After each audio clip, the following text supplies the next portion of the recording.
The auction block the sun was red in the sky, heavy with dust from the mines. The city of Drawzak smelled like burning metal and old smoke. People from all over the galaxy stood shoulder to shoulder in the market square, waiting for the next lot. To come out, they weren't buying animals or machines. They were buying people. The auctioneer stepped up with a loudspeaker on his shoulder. "Lot 47, he shouted. "Female, young, healthy, no known defects." 2 guards dragged out a small figure in chains. She had pale blue skin, tangled white hair, and eyes that were too big for her thin face. She looked no older than 14. The crowd barely reacted. One alien scratched his ear and yawned. Another looked away, already bored. Then a thick-set miner walked forward, his shirt stained with grease, and held up a single silver coin. "1, he said, smirking. "That's all she's worth." No one raised the bid, not even one more credit. The auctioneer looked around, shrugged, and slammed the hammer down. "Sold," he said, to the mines in the back of the crowd. A human man named Jace was watching. He had no reason to be there, no business in this alien city, but he had come anyway. Pretending to be a drunk trader with too many credits and too little sense, he didn't expect to care. He didn't want to care, but when he saw the girl fall to her knees, chains rattling, something inside him broke. No one helped her. No one even looked at her like she was alive. Just property. Just another tool for the mines. Jace clenched his jaw and turned away, but his legs didn't move. He kept staring at her as the guards dragged her away like a broken toy. His fingers curled into fists, hard enough to draw blood. He didn't even know her name, but that didn't matter. He had seen too much, and now he couldn't forget. Later that night, in a quiet bar built from scrap metal, Jay sat across from an old alien named Vork. Vork had one eye, a half-metal face, and a mind full of secrets. "You want to?" "Do what?" Vork asked, raising an eyebrow. "Get her out," Jace said quietly. "From the mines, you're mad," Vork said. Sipping a bitter drink. No one gets out of the mines, not even corpses. Jace didn't answer. He just stared at the flickering lights above, his mind already forming a plan. "She was just a kid," he said finally. "Sold for 1 coin, and you think you can fight the whole system for her?" Vork asked, laughing dryly. "I don't need to fight the system," Jace said. "Just break it, one piece at a time." The mines of Drawzak were more than deep holes in the ground. They were prisons, sweatshops, and graves all rolled into one. No sunlight ever reached the bottom. No hope ever climbed back up. The guards were machines. Cold and brutal. The walls were sharp, the air was toxic, and the screams were ignored. The girl Unit 47 was thrown into a cage with others. She didn't speak, didn't cry, just stared at the floor. Silent and empty, her body moved. But her soul had already left. They gave her a shovel too heavy for her arms, and a number painted on her back. She wasn't a person now. She was a tool. But that night, as she sat alone in the darkness of her bunk, something strange happened. A small piece of paper was slipped under the bars, folded tight and clean. She looked around, confused, then slowly opened it with trembling fingers. There was only one line inside, written in a shaky hand. "You are not forgotten." She stared at the note for a long time, her fingers holding it like it was the last piece of the sky. She didn't know who Jay was. She didn't know if it was a lie, but it was the first thing that made her feel real since she was sold. Meanwhile, Jace walked away from the outer fence, his heart pounding. He had made the first move. The system was strong, cruel, and ancient. But it had never met someone like him. He was human. And humans had a habit of doing the impossible when pushed too far. The first ascent. The wind howled above the mining city as if the planet itself was warning him. Jace stood near the southern ridge, where no guards patrolled and no cameras turned. Before him was a crack in the rock, an old shaft sealed off after a cavern 5 years ago. To most, it was just rubble. To Jace, it was the only way in. He wore a mask made from scavenged parts and a chest plate covered in dirt to hide its human origin. His hands shook slightly, not from fear, but from focus. Inside that mine was a child girl who'd been sold for 1 coin. And she was still alive. The tunnel was dark, narrow, and filled with broken beams. Each step risked collapse. Every breath felt heavier as he climbed deeper. He held a flickering light between his teeth and used both hands to stay balanced. The deeper he went, the louder the sounds became, hammering, shouting, metal grinding against stone. Then came the smell, not just dust or sweat, but something worse. It was the smell of people forgotten, of pain that never ended. He covered his mouth and pushed forward. Jace had studied old blueprints for weeks, stolen from a junk dealer in the city. He memorized every old shaft, every service vent, and every forgotten route into the mine. That's how he found a hidden ledge above Sector 9, the one where Unit 47 had been reassigned. The one he had chosen for her. Less guards, more shadows. He waited there until the shift horn blew. Then hundreds of workers poured out like ants, alien slaves, old, young, broken in body but still breathing. And among them, walking slowly with a limp, was the girl, Lyra. He now knew her name, whispered through workers and records he stole. Her name was Lyra. Jace's chest tightened as he saw her. Her arms were bruised, her knees scraped raw, but her eyes were awake now. She looked around, always watching, like she knew someone was out there. He waited until she passed beneath the ledge, then dropped a second note, folded tight. With a string attached, it landed by her boot, quiet as a feather. She picked it up quickly, hiding it in her pocket before any guard could see. Later that night, Lyra sat alone by a rusty pipe that hissed steam into the cold air. She opened the note slowly, like it was something sacred. Inside, it said, 2 more nights. Watch the left's tunnel at shift change. Be ready.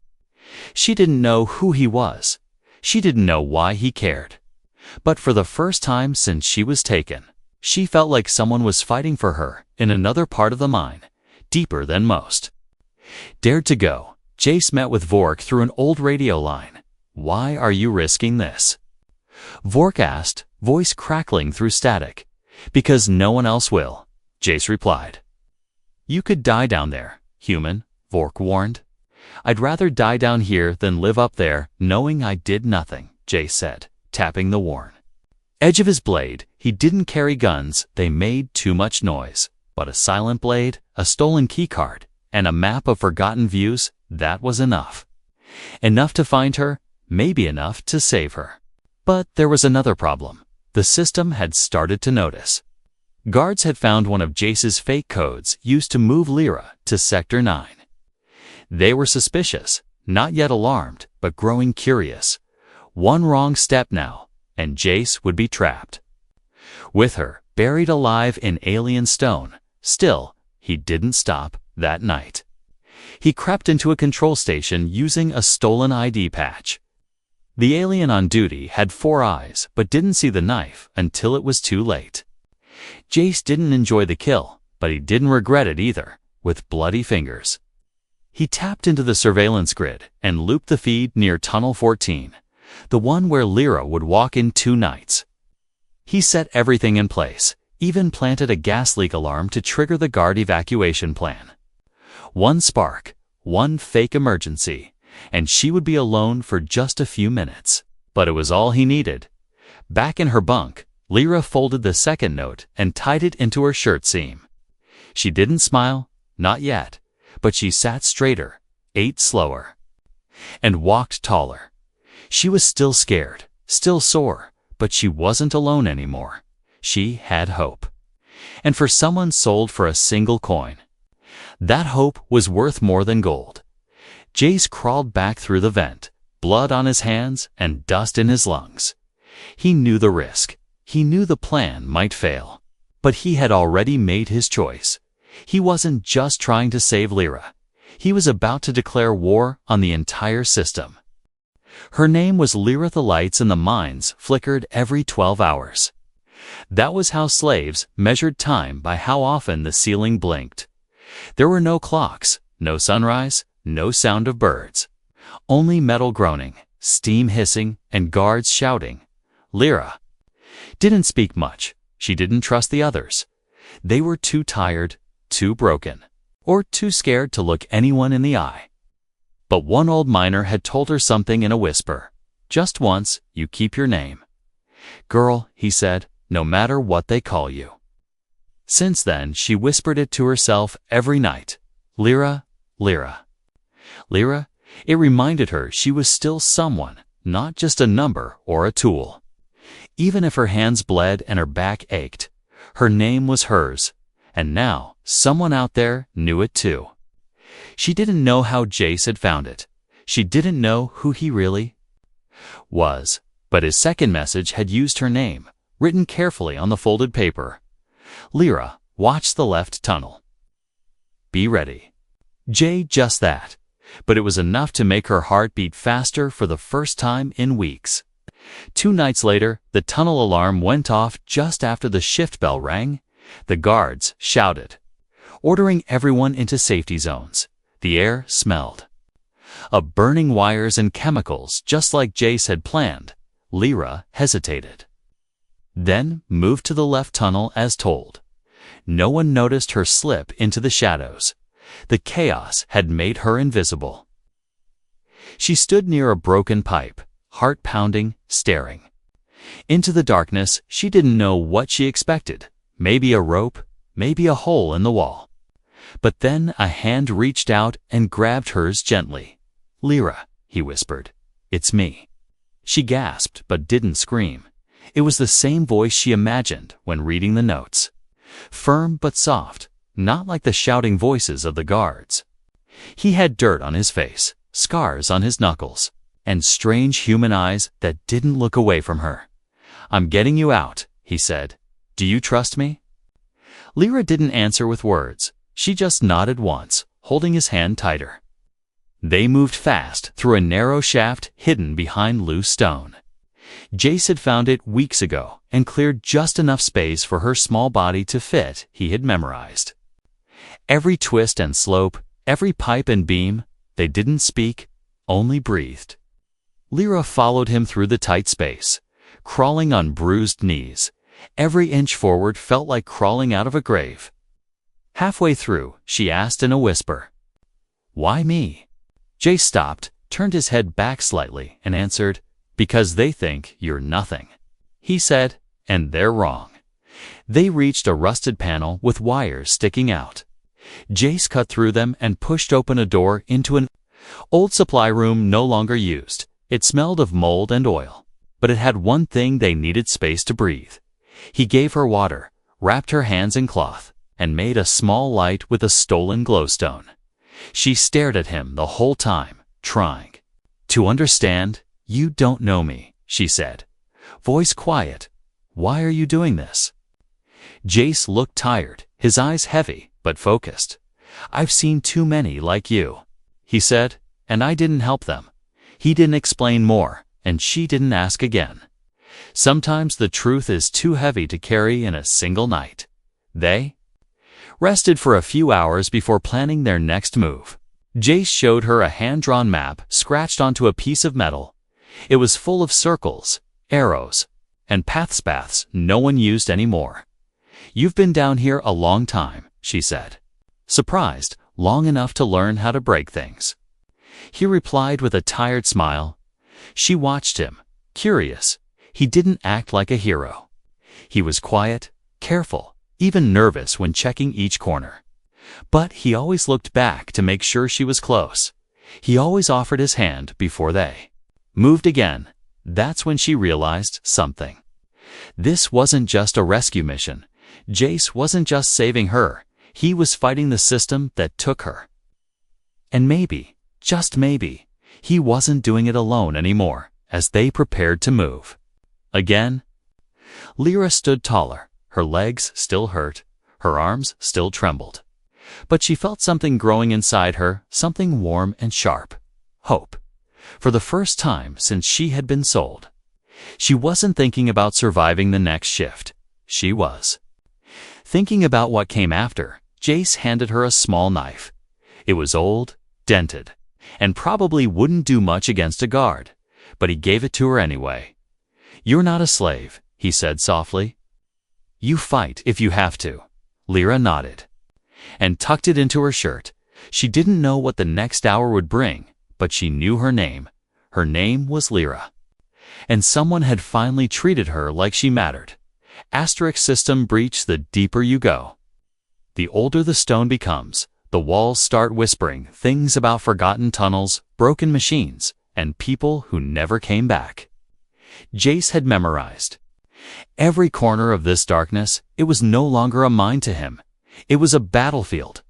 Above them, guards were searching. The fake gas alarm had ended. And the patrols were doubling. Voices echoed through the old ducts, barking orders in alien languages. But Jace knew the system better than they did now. In his hand, he held a black cube, no larger than a fist. It hummed quietly, a signal jammer he built from scrap, stolen parts, and too many sleepless nights. With it, he could blind one room for a few minutes, and sometimes a few minutes was everything. Lyra followed behind him silently. She didn't ask questions anymore. She didn't need to. She trusted him now, not just with her life, but with the small hope growing in her heart. They stopped at a rusted hatch marked with old mining symbols. "Behind this door," Jace whispered, "is the command substation." He looked her in the eyes, his voice firm but calm. "If we want out, we need to break the eyes watching us." Lyra nodded once, gripping the handle of the small knife he had given her. She didn't know how to fight. Not really. But she knew what fear felt like, and she knew she didn't want to feel it again. Jace pressed the cube against the metal and watched the light flicker. Then the hatch popped open with a loud hiss. Inside, glowing screens blinked, showing different parts of the mine's cameras, doors, scanners, everything. One alien sat at the desk, bored and distracted, chewing on dried roots. He never saw the blade. Jace moved fast, silent as shadow. The alien guard dropped without a sound, slumped against the console. Lyra flinched, but her feet didn't move. She had seen worse. Jace wiped the blade and began typing on the main console. His fingers flew across the panel, bypassing old codes and security walls. Vork had helped him build the virus weeks ago, something small, silent, and deadly to control systems once installed. It would disable the mine's sensors for exactly 6 minutes. "Why 6? Lyra asked softly, watching over his shoulder. "Because that's how long we need to reach the escape shaft," he replied. "And after that, everything will start locking down." She stared at the screens as he worked. She saw cells filled with people, children and elders, eyes hollow like hers once were. Some cried, some didn't. But all of them were waiting for someone to care. "You've done this before," she whispered, realizing something. "Once," he said quietly, "but I failed." He didn't say more. The silence told her enough. Someone had trusted him before and paid the price. The virus finished uploading. The screens flickered once, then went black. Jay stood, grabbed her hand, and nodded. Time to move. They ran through the corridors as alarms flickered back to life. Emergency lights bathed everything in red. Somewhere above them, someone had found the dead guard. The hunt had begun. They turned into a narrow shaft lined with steam pipes and climbed a rusted ladder. It creaked with every step, threatening to collapse. Lyra's hands shook, but she kept going, pushing past the pain at the top. They reached a service room filled with broken tools and crates. Jay shoved aside a stack of old boxers, revealing a metal trapdoor in the floor. Underground tram tunnel, he said, breathing hard. No one uses it anymore. They dropped down together, landing in darkness. Only their small glowstone lit the way. Old rails stretched into shadow, and air hissed from ancient vents.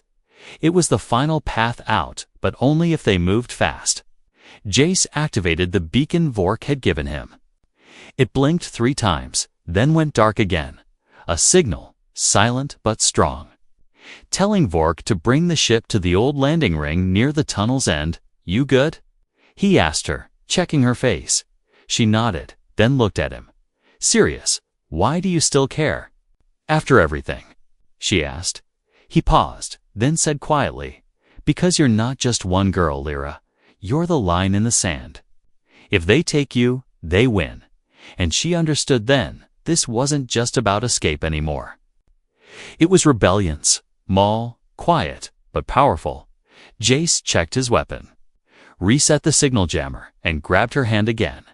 They started walking the tracks, one step at a time. The system was watching, hunting, and closing in fast. But this time, it wouldn't be enough, because this time, a human was breaking it from the inside. Escape attempt. The tunnel grew tighter with every step. Lyra's feet ached, her back burned, but she kept moving. Jace led the way, flashlight gripped between his teeth, one hand always near his blade. Time was running out. He could feel it. In his bones, above them, sirens screamed. The virus had done its job. But the system was waking back up. Guards would be scanning every corridor, drones already lifting into the air. They had maybe 3 minutes before the way out was locked for good. Ahead, the tram line split into a fork. One led to an old maintenance bay, now sealed, the other longer, steeper, led to a hidden lift platform forgotten by most of the system. That's where Vork was waiting, just like they planned. But then, everything went wrong. A deep mechanical hum echoed through the tunnel. Jace froze, pulling Lyra behind a support beam. Down the rail, a security drone hovered into view. Bright lights cutting through the dark. Weapons locked and loaded. "Stay behind me," Jace whispered. He waited until the drone moved close, then triggered the beacon again. It flickered blue just enough to confuse the drone's sensors for a second. Jace leaped from cover, tackled the machine, and drove his blade into the access panel. Sparks flew as the drone dropped to the ground with a hard clang. "You okay?" he asked, panting. Lyra nodded, her face pale, but her eyes strong. They kept running, feet slamming against the metal track, every step echoing into the distance. But more guards were coming. The echoes behind them were no longer mechanical. Boots. Heavy and fast alien voices shouting orders through radios. They reached the lift door, but it was locked tight. The panel blinked red: manual override required. Jace slammed his fist against the metal, gritted his teeth, and ripped open the control box. He started rewiring, hands shaking, wires sparking. Lyra stood behind him, holding her small knife. Eyes fixed on the tunnel behind them, a shadow moved, then another. Figures stepped out, 3 guards in black armor, blasters drawn, faces hidden behind helmets. "Run!" Jace shouted, still working on the panel. Lyra didn't run. She turned and stood her ground. Knees trembling, heart racing, the first guard raised his weapon. She threw a rock at his visor. Screamed as loud as she could. The sound bounced off the walls, startling the others just enough. Jace looked up, pulled a loose wire, and slammed it into the panel. The lift roared to life. "Get in!"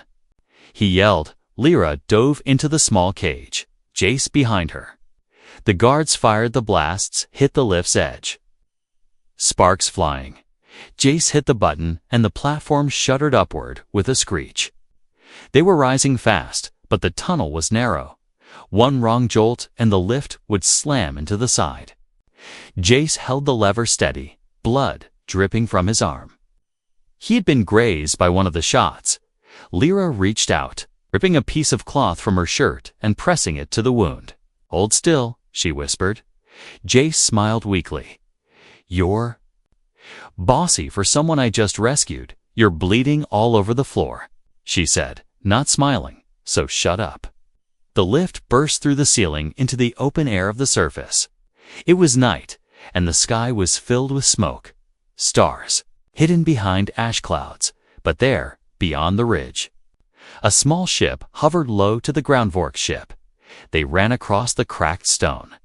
Jace limping, Lyra half-dragging him. The cargo door opened with a hiss, and Vork stepped out, wide-eyed. You made it, he said, blinking in disbelief. Both of you, start the engines, Jace gasped. They're right behind us. Vork helped them inside and slammed the door. The engines roared as the ship lifted off. Fire spilling from its thrusters. Below them, searchlights scanned the rocks. But they were too late. They had escaped. Jace collapsed on the floor, eyes closed, breath shallow.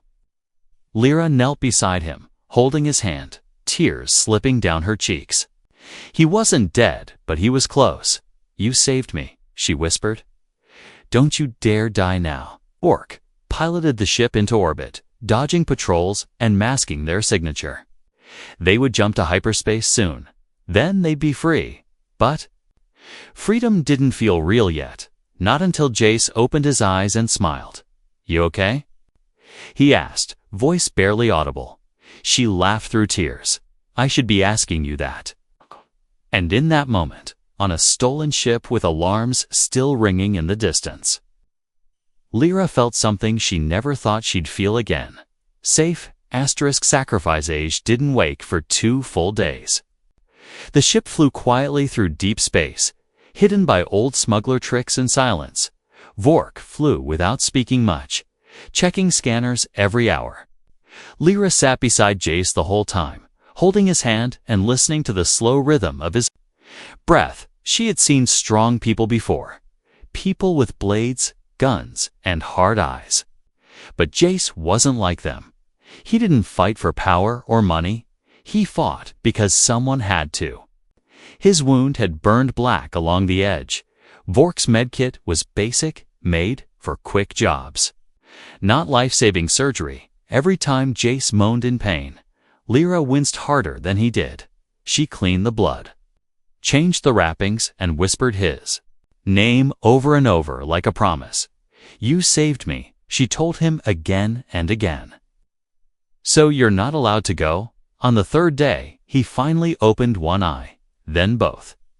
His voice was dry and broken, but his first words made her laugh. Through tears did we win. We're not in chains, she said, smiling. So yeah, we won. He sat up slowly, groaning. His body felt like it had been crushed by the mines themselves. But he was alive, and Lyra was free. That was all that mattered, for a few days. They drifted between systems, avoiding patrols and scanning beacons. Vork had set course for a rebel zone at Outer Moon, where laws were thinner and voices were louder. If there was a place where Jace's story could spark something bigger, it was there. But it wasn't just a story anymore. It was proof. Proof that even one human could stand against a system meant to break everything. Still, the mines weren't done with them yet. 3 warships entered orbit just as Vork was preparing to land. The signal codes they used were encrypted, but Jace recognized the design. They weren't patrols, they were hunters. They traced the beacon, Jace said, teeth clenched. They know we escaped. Lyra stood beside him, ready to fight. I won't go back, she said. Voice shaking, but clear. Not ever. You won't, he said softly. I promise. The rebel moon below was close. But the ships were faster. One of them fired a warning shot across their wing. The ship shook, alarms flashing red. Vork cursed in 4 languages and began rerouting. All power to the engines, will never outrun them, Vork said. Unless someone stalls them. Silence fell in the cockpit. Lyra turned to Jace, heart pounding. No, she said, already reading his eyes. Don't say it. They're not after Vork, Jace said. And they're not after you. He stood, limping to the door, blood seeping through his shirt. Again, if I take one of the shuttles and draw them off, you too can get to the surface. That's suicide, Vork muttered. They'll blow you out of the sky in seconds. Jace smiled, tired and true. Not if I give them something they want more than my death. He tapped the control pad and copied every file he had, every map, every system weakness he had recorded during his time in the mines. I'm going to give them what they fear most, he said. The truth Lyra grabbed his arm, eyes wide with panic. You can't, she whispered, not after everything. I didn't come this far to hide, he said. Touching her shoulder, I came to end this. She shook. Her head, tears building. We need you, she whispered. I need you, Jace. Knelt in front of her. Gently wiping the tear from her cheek, you gave me something I didn't think I had left. He said, a reason. Then he pulled her into a hug, held her tightly, and whispered in her ear. Keep going, Lyra. Make them remember your name. He stepped into the shuttle and closed the hatch before she could stop him. The engines roared to life, and the small pod peeled off from Vork's ship. Like a spark thrown into dry fuel, it caught attention fast. The warships broke formation and chased him across the stars. Jace flew like fire fast, reckless, brave. He didn't shoot, he didn't run. He opened his comms and broadcast the data into every channel they used. He told them everything. He named the guards who beat children. He named the traitors who bought them. He named the leaders who let it happen. And then, in a final clear voice, he said, My name is Jace Holt, human, born on Earth, and I will never let you forget her name was Lyra. The signal cut just as the first missile struck. Lyra watched the fire bloom in the sky, hands shaking, but she didn't cry, not yet. Because the war wasn't over, it had just begun.